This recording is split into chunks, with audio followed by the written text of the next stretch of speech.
The next step is all the comms planning. So what do? We'll start out with a big doc where all the comms is laid out. So what's my email going to say? And it's going to be super detailed. What is the follow-up email going to say from the eng leader to his eng team? What is the follow-up email going to say from the product leader to our product team? So we'll do all of that. We'll write down all of our emails in one place and we can check all the comms in one place. Then we'll build, in most cases, a set of slides, which is okay, like we're going to do an all hands. We're going to walk everybody through this. It's going to take 30 to 45 minutes and we'll field questions at the end of it. So we'll build that artifact. Then we'll build what we would call root FAQs, we call them, which is what are all the spicy questions that people may ask, or more importantly, people may not ask, but still think. And we want all the spicy questions on the table in one place. And so we will crowdsource what we call root FAQs, and then we'll write them down. And one of us or multiples of us will write down bullet point answers. So we'll write full FAQ list.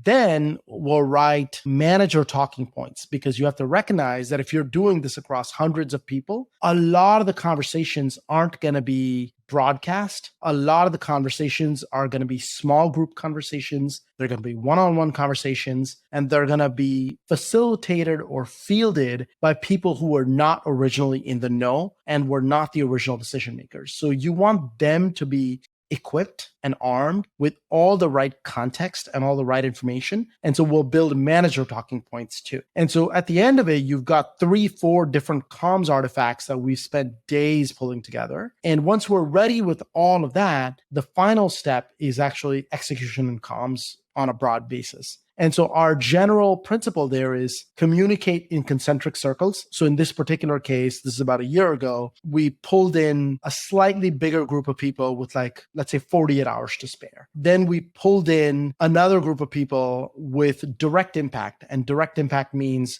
you may be changing managers. You may be getting mapped to a new team as a PM. Your scope may be expanding. Your scope may be reducing. So if you have direct impact, you are brought in the know 1 to 2 days in advance, assuming you're a manager with direct impact attached to you. And then we'll get all that done with 24 hours to spare and do a series of conversations, one-on-ones in group settings. Then the morning of, we'll start to actually communicate with individual teams and ICs. And we'll say, here's what's changing. Here's why we're doing it. Your direct manager leads that conversation because that's a point of trust. And that's a point of psychological safety, one would hope, between the manager and their direct report. And so we allow for a series of those conversations to happen, both one-on-one and small group. Then we send the comms out after all those conversations are done. Then we hold an all hands, and then we do office hours, and then we do a round of skip level check-ins a week after the fact. In terms of we're ready to go, and we've announced it to the whole company, if you will, that time window is usually in the neighborhood of 48 hours or less. And so we want it done in a very concentrated burst, because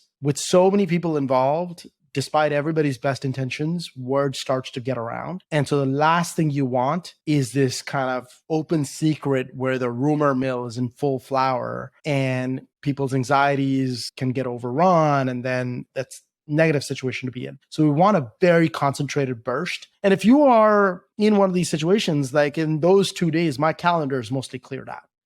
And it's almost entirely focused on getting it done.